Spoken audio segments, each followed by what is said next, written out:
Commence the meeting at 7:30. We'll start with the Pledge of Allegiance.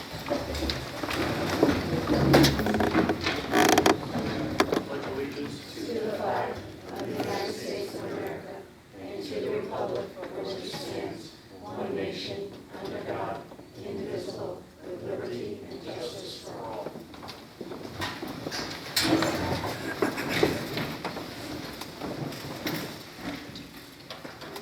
It is the mission of the Orange School System to ensure all children will achieve academic excellence in a safe and supportive environment to become lifelong learners. We'll start off with introducing Diane Brown, a new member of the board. I'd like to stand up and say hello. Hello. Thank you. Thank you. And we'll go into public participation.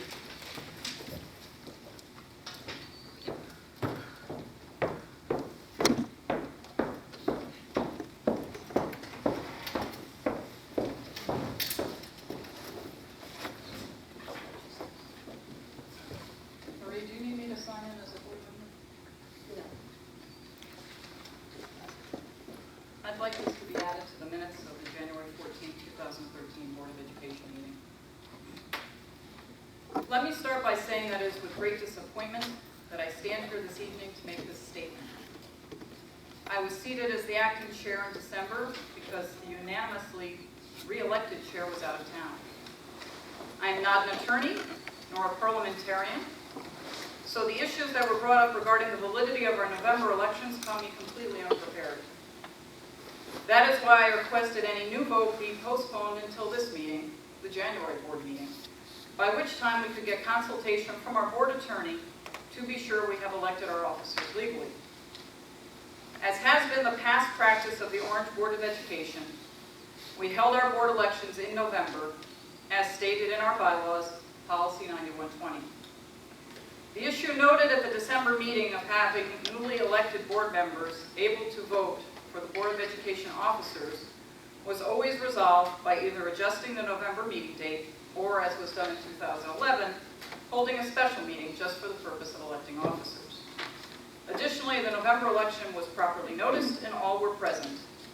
Therefore, the meeting was, and I quote, valid regardless of it being a Monday or Tuesday, based on the opinion of Attorney Kevin Reynolds. No Board of Ed members had any issue with the date of the November meeting. The December election was improper for a few reasons. First, the point of order was out of order, since a point of order is to be done at the time of the alleged infraction. Second, a 2/3 vote of all members is the way our bylaws read, not members present. Therefore, there was not a 2/3 majority to override the chair's rulings. Subsequent to the December meeting, 4 of us on the Board of Education requested the written opinion of the board attorney, to which we were denied access. On the night of the December meeting, Keith Markey, the unconfirmed acting chair, sent an email to Superintendent Lynn McMullen copying the entire board, stating in part, and I quote, "With 2/3 majority of the board finding the November election improper and being desirous of holding the election in accordance with bylaw section 9121 in December, there is no need to contact Attorney Mills on this issue." He continues, "The Orange Board of Education will not pay for legal opinions unless authorized. You are not authorized to seek legal counsel on this issue," unquote. Once again, Amy, Sue, and I are asking for Lynn McMullen to be directed to seek a formal written opinion from Attorney Mills, the board's legal counsel. There is clearly legal precedent that upholds the November meeting, and with conflicting bylaws, we need the board attorney to guide us on how to reconcile bylaws in conflict. Why is this important? For many reasons. One, we are supposed to be an example to the community. The message that is being sent to our community is that if you don't like the results of an election, just hold another election. Second, without a written legal opinion confirming the validity of our elections and directing us as to which set of bylaws we should be operating under in regards to the election of officers, there is no clear chair of the board. This is jeopardizing any business the chair conducts, such as signing a negotiated contract, which could possibly make it null and void if it is found that the person acting as chair was not, in fact, legally elected. Board Policy 9325 states, and I quote, "The conduct of meetings shall, to the fullest possible extent, enable members of the board to consider problems to be solved, weigh evidence related thereto, and make decisions intended to solve the problems." I urge you to put the politics aside and do what is right for the integrity of this board, and I urge the public to do the same.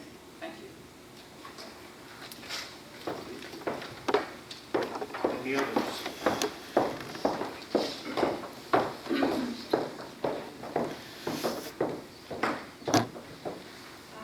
Good evening. Over the past 3 years that I've served as a board member on the Orange Board of Education, I can honestly say that as board members, we have successfully been able to agree to disagree on certain subjects without division among members or our party affiliations. However, I would be lying if I said what occurred at the December 3rd Orange Board of Ed meeting has not damaged the relationships of the board members and caused the resignation of a devoted board member, Jean Consiglio. Upon leaving the December Orange Board of Ed meeting, I was bewildered and disturbed by the actions, demeanors, and outcome of the meeting. How could the newly elected officers of the previous month be ousted from their positions when there is clear precedent to allow the Orange Board of Ed officer elections to be held on another day other than the one stated in the bylaws? Furthermore, there was ample notice of the meeting date and there were no objections at the time of the November meeting. The vote was held, the results announced, and again, there was no objection at the time of the vote. Therefore, the votes were official in November, at the November meeting, and could not be challenged, especially at a subsequent meeting. At the December meeting, when Keith called the point of order, stating that the November elections were improper, I would be remiss if I said I knew exactly what a point of order meant. I contacted several local parliamentarians and Dr. Leonard Young, Executive Director and Parliamentarian of the National Association of Parliamentarians, and he directed me to the Robert's Rule of Order Manual, which explains that point of order has to be raised promptly at the time the breach occurs. So now I question, was there abuse of parliamentarian law to steal the offices of those that were legally elected? Based on the definition when a point of order is to be used, the way that Keith called point of order at our last meeting was out of order, and therefore shadows doubt on the validity of the outcome of the December elections. At the December 3rd Orange Board of Ed meeting, I asked for legal opinion and was denied. On December 11th, Jeannie, Jody, Sue, and myself emailed Keith requesting that the board seek legal opinion, on the legalities of the November and December meetings, and again, our request was denied. At this point, I can't help but be concerned about the legal makeup of the Orange Board of Ed officers. I am again requesting for the third time for legal opinion for clarification of the legalities of the November and December Orange Board of Ed meetings.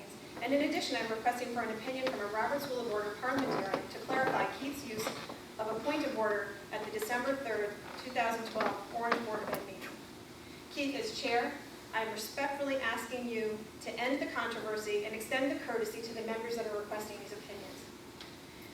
We need to move forward and work hard as a united board to achieve what we are here to do, serve our children and our community. Thank you.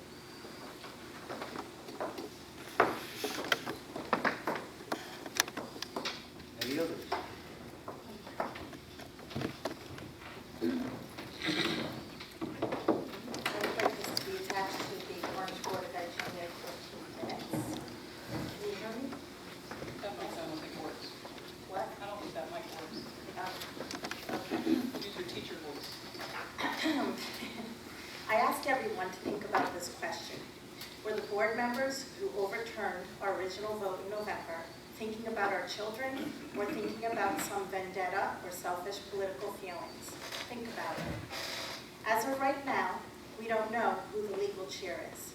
We are unsure if the last month of board business, including teacher contract, is legal. This can affect our teachers and our children. We have requested legal opinion of our lawyer, but Keith Marquise, who is acting chair, has denied our request. Why? We have sought the opinions of other Board of Ed lawyers and chairs from surrounding towns, all specializing in policy and Robert's rules. They all agree that the December vote probably is not legal. Maybe after this meeting and hopefully some emails and calls to the board office from you, Orange citizens, Keith Marquis, who is acting chair, will grant the request to seek our lawyer's advice. An accusation was made at the December meeting that the November election was manipulated, yet the new vote in December was not? When the currently seated chair received only 3 of 10 votes for vice chair in November, yet received 6 of 9 votes in December. What does that tell us? Our November vote was all about the children in Orange, so why was it so imperative to overturn the vote, and in December in front of Racebook students? One student captured it perfectly by saying, politics. I am unsure if those board members who brought this up even apologized to the Racebook community. I say those because this action of point of order was calculated amongst those board members. I find it difficult to participate in a political entity. I'm sorry, I'm so nervous. Which allows its members, some of whom happen to be attorneys, to use an insignificant loophole to cast a revote, and without discussing it with the entire board first. Why didn't these same legal minds recognize this technicality during the evening of the first November vote? This revote resulted in a grave consequence and also taking us away from our main goal, which is, and always should be, the educational objectives of our children. Also, the timely nature of the revote happened to coincide with the absence of one member, a scenario that was needed to overturn the original vote. If there wasn't any deceit involved, then the votes would not have been changed in December. What benefit does this serve our children? This only serves the board members who deliberately blindsided the town, Racebrook School community, and the rest of the board. Based on the above points I have made, where in my opinion those board members' main objective was power and partisan politics versus the educational objectives of our children, I am again asking for support from our town members to seek opinion from our Board of Ed lawyer in this issue. Please email our board office. I hope Keith will then report those findings so we can resolve this issue. We want to end this immediately so we can continue to focus on the educational needs of our children and schools here in Orange. I was elected as a public servant. I thought I could use my expertise as an educator and parent. But after a year of this political nonsense, I realized that it's more about power and winning than about our children. I cannot be a part of a group that puts their needs before the needs of our children. I apologize for resigning before my term is up. However, this scenario is unacceptable to me. To Lynn McMullen, who is a steadfast administrator, thank you for all you do. To Jody and Amy, thanks for keeping your priorities in check. Best of all. I'm resigning as of tomorrow so I can be part of the board in case there needs to be any votes, because I know there may not be enough people here if we should have any votes. Thank you.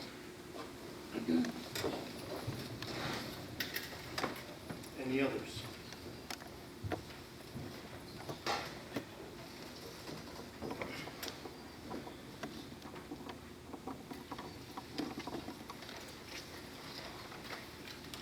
Keith, I've given you an email that was sent to me. A parent had asked for this to be read into the record tonight. She asked that you read it into the record. She couldn't be here for public participation. I have not seen it until literally seconds before the start. I'm not going to read something without reading through it beforehand. So maybe we can read it in the next meeting next month. We often do that. We have done that many times, read letters without reading it previously. Just saying. I could read it into the record. Except I can't see it. Want me to read it? I need glasses. Go ahead. Here it goes. No, hold on a second. This is not correspondence that's on our agenda. It's not appropriate, and it's up to the chair to decide whether or not it gets read into the record. You just said it could be read at the next meeting. Why can't we read it this meeting? Because that's the next meeting, not this meeting. And I realize it's part of your agenda for the evening, but it's not part of the board business evening. But it says, can you please see that this letter is read into the record at tonight's Orange Board of Ed meeting? Thank you, Gina DeRosa, Bellevue State.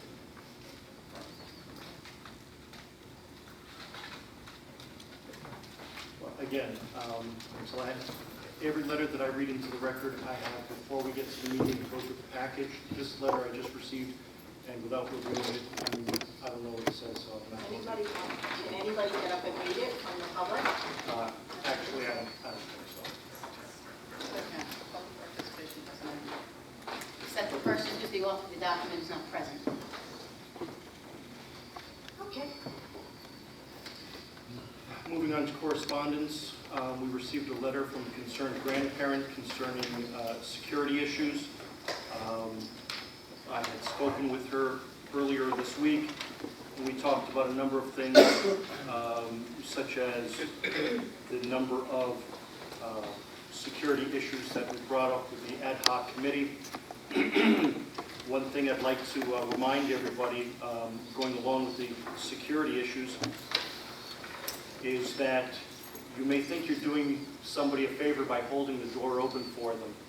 That doesn't necessarily mean that you're doing them a favor. You could be doing them a grave injustice without knowing who it is and what they're there for. We don't know if the person coming in behind you has a restraining order. You don't know if they're there for what purpose. So don't hold the door open for the person coming in behind you. Don't hold it open for the person that's coming in as you're exiting. Let the door shut. Let the staff do their job and screen who comes in and out of the building.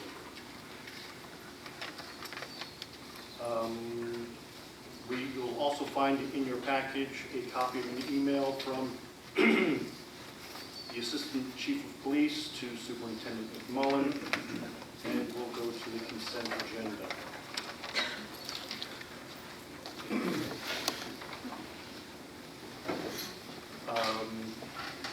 I need a motion to approve the consent agenda. That would be the December 3rd regular BOE meeting minutes, the December 3rd executive session, and the approval of bills for November and December of 2012. Deb, do we have a second? Amy, all in favor? Opposed? Unanimous? Presentations. We have no presentations for this evening. Lynn, your report. I seem to do a lot of thinking when I'm up here, and I'm going to do the same thing to start off tonight, only because it's been such a really trying month that we've had since December. I really want to thank the administrative team and the central office team. We've got several truly significant projects that are all going on simultaneously, and a great deal of work is going into each one of these projects. I really want to stress to the board that we have an incredibly strong team of administrators and in central office right now, and I want to tell you how proud I am of the fact that they work collaboratively together and just really digging in and getting the amount of work that needs to get done. So, what are we working on? Typically, the admins, Kevin and Mike, would be spending January working on the budget, and we are working on the budget. But in addition to that, I want to draw everyone's attention to, again, as many times as possible, we are working on a significant upcoming bonding project. We presented the needs at all of the 4 schools at their PTA meetings. They were, well attended. I thought that the audience was responsive. People asked very relevant questions about the needs. As you know, we've been working closely with Jim Zioli. He was able to meet with the PTOs with us. We've also, in central office, become the permit process. We know that you are waiting for 2 key pieces of information: what will be the tax impact and what will be the date of the referendum. We will get both of those things to you as soon as we have them. The basic idea behind the school's bonding project is taking care of the outside shell. There will be, this week, a PowerPoint presentation that's going to be available to parents. You can just scroll through as quickly as you can just to see the status of the roofs. I think the PTAs were kind of shocked when they saw a couple of pictures that Mike had of Racebrook School. It looks like a virtual pond up there. And people said, really, that's the roof? And we said, yes, that's the roof, not the ground. Plant growth on it, etc. Scroll through the pictures, see for yourselves what our needs are, and then of course, vote your mind when the referendum comes due. Secondly, we've had a very strong focus recently on school security. We're spending a tremendous number of hours meeting, walking the schools, meeting with vendors, researching, reading everything we can. We're working very closely and very collaboratively with the police, the fire, and the press. And on the 28th, we're going to be bringing a proposal to the Board of Finance We urge as many people to come as are interested in this very important issue. The work needs to be very thorough, very well thought out, and I want to assure everyone it is not simply reactionary. The things that we are planning to take care of, some of them are things that should have been taken care of in the past, and others are things that just make sense right now. If anyone would like to see a copy of the School Security Ad Hoc Committee meeting minutes that were taken last Thursday, they're available over by the sign-in sheet. You're welcome to help yourself to them. You can also download them right off of the web page if you would like to read more about it.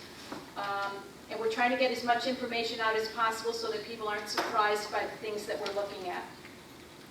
I want to read you what Assistant Chief Kuzo said in an email so that you'll have the same appreciation for the quality of work that Mike, Kevin, and the admin team are working on. And these are in Assistant Chief Kuzo's words. He says, I've been conducting security assessments for over 10 years, and by far this is one of the most comprehensive plans I have seen ever. All of the proposals are timely and measured.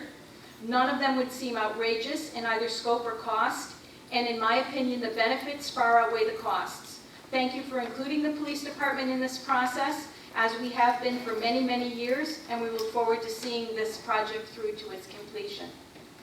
So I would like the public and the board to know that, again, proposal is going to the Board of Finance on the 28th, and as many people who would like to join us can join us.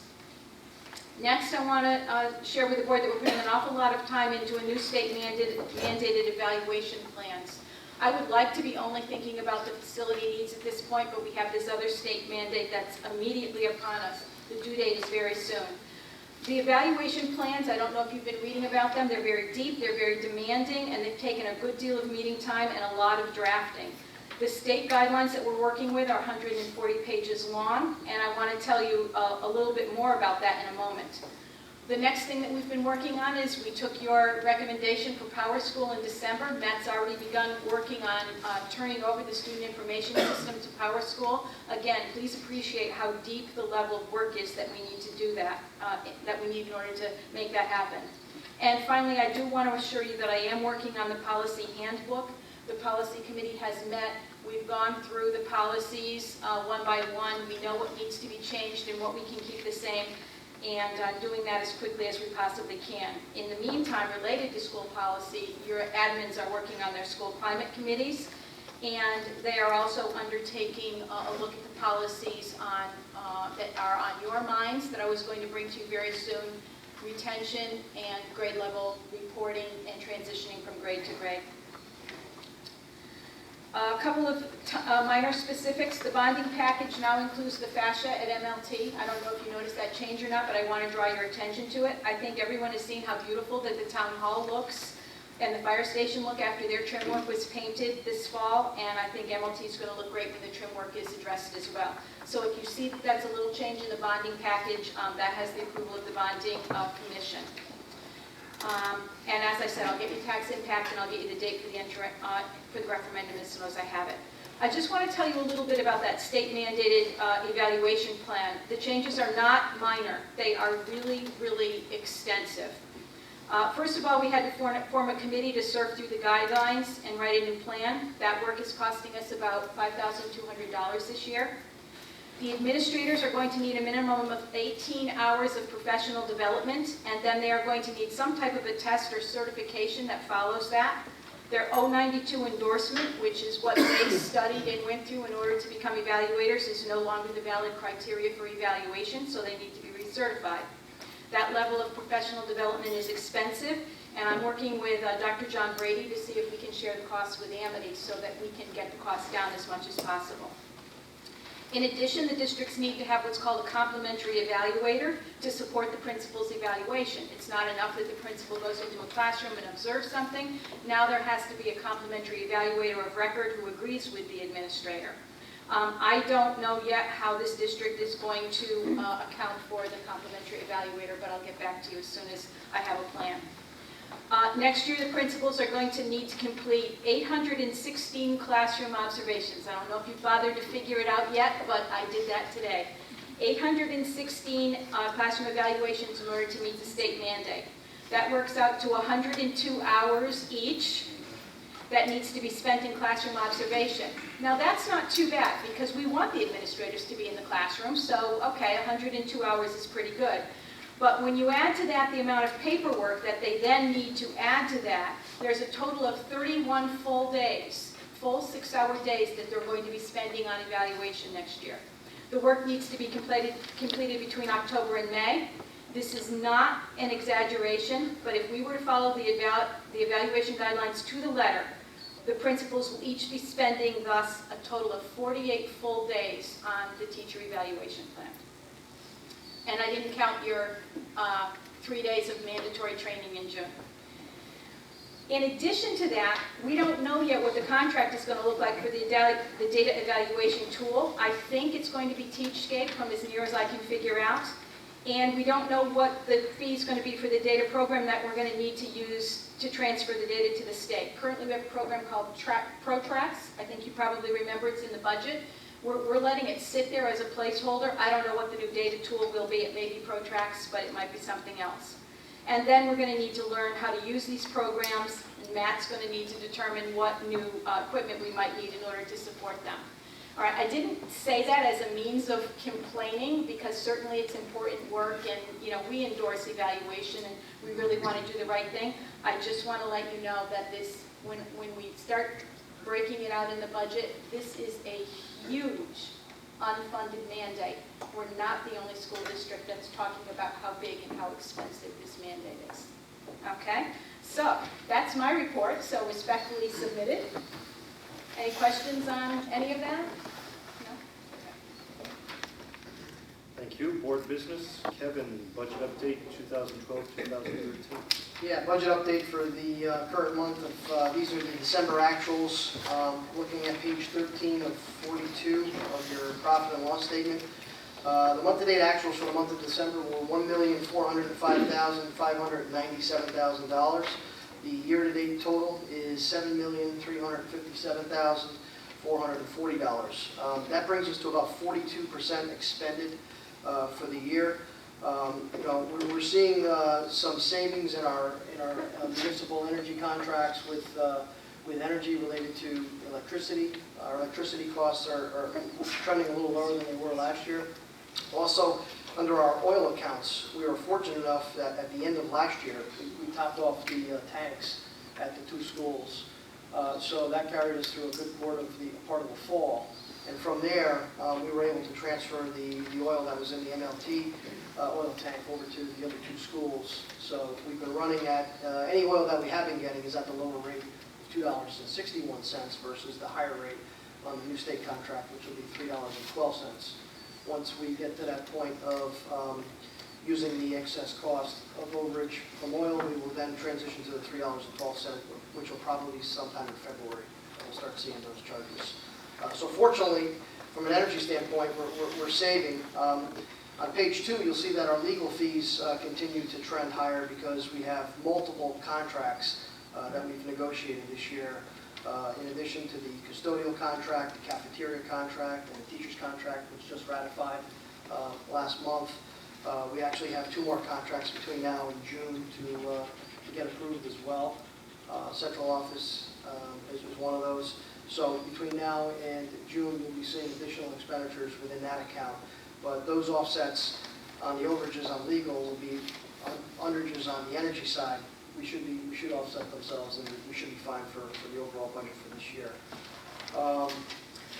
Under the finance discussion, there was some discussion about moving forward, with some of the security and technology initiatives that we talked about. As Lynn indicated, we are going before the Board of Finance on Monday, January 28th, to discuss how that will be funded and what impacts, if any, it'll have on our budget going forward. So that's the 2012-13 budget update. Any questions for Kevin? If none, we'll move on to the 2013-2014 budget development process calendar. Yeah, there's actually a revised calendar that was put in front of you before you came to the meeting. I just want to briefly go through the projected budget development process.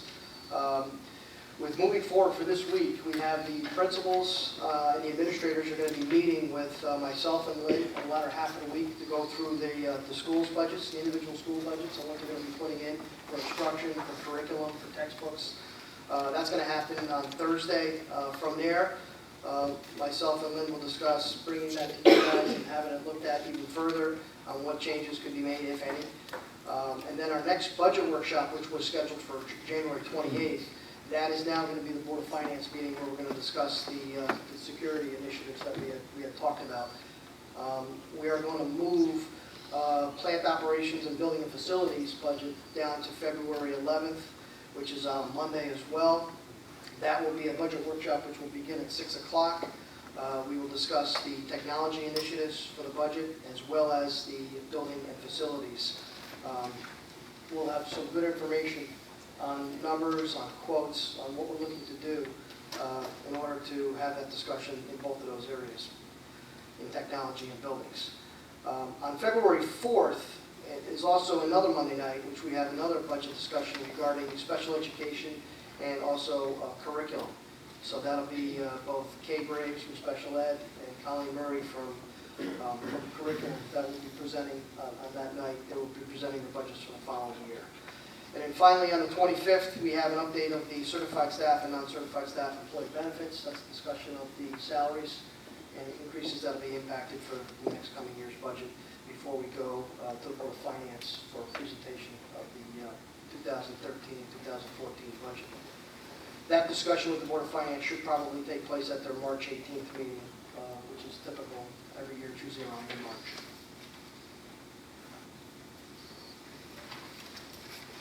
Committee establishment for the purpose of bond. Kevin?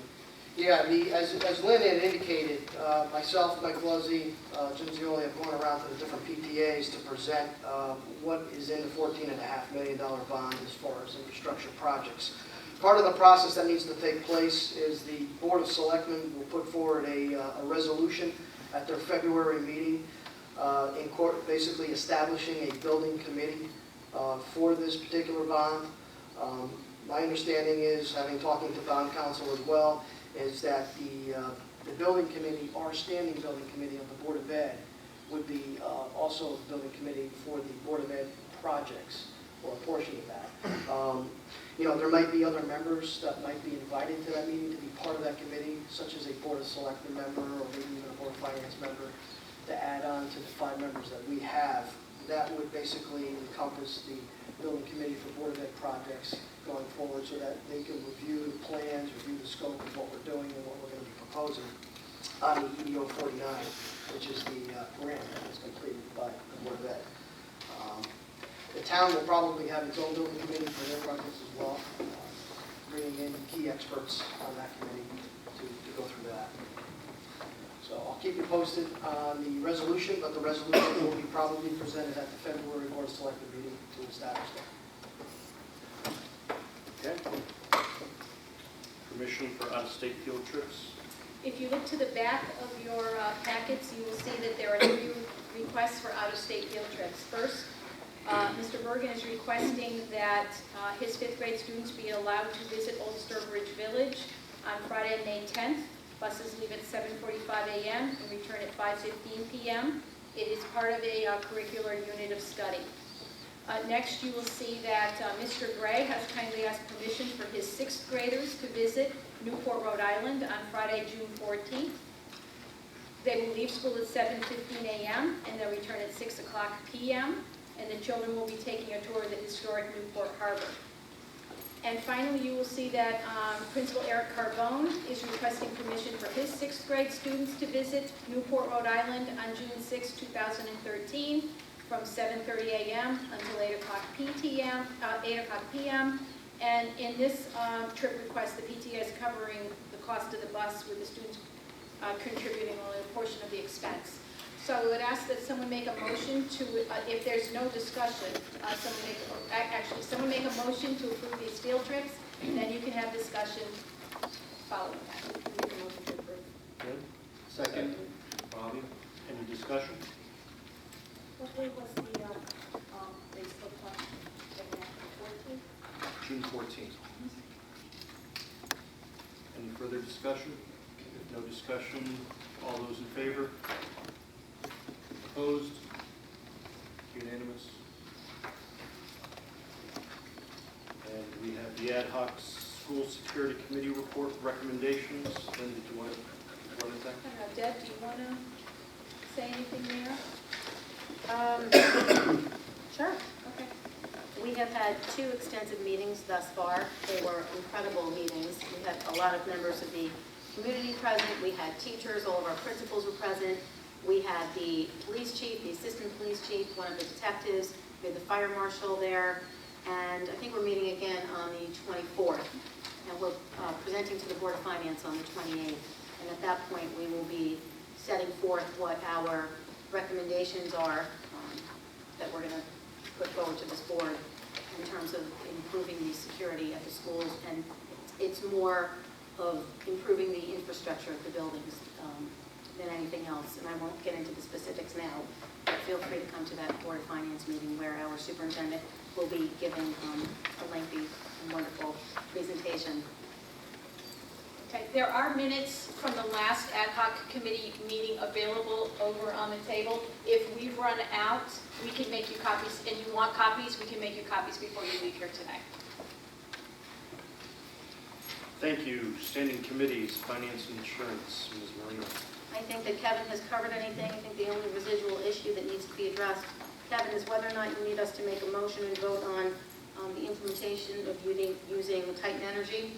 Yes, Titan Energy was a bidder that came in to basically put out an RFP for a third-party supplier for natural gas procurement as part of the BOA. So Orange has jumped on with Bethany Woodbridge and Hammond to take advantage of the low rates of having Titan Energy go forward with the contract.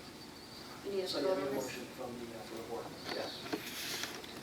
So we'll need a motion from the board to accept Titan Energy? Titan Energy, yes. Titan Energy as the supplier of For the natural gas. natural gas. Yeah. Do we have a motion? I so Deb? moved. Second? Bill? Any discussion? No discussion, all in favor? Opposed? Unanimous. Thank you. Anything else on finance? I don't believe so. Personnel, transportation, and policy, Jody?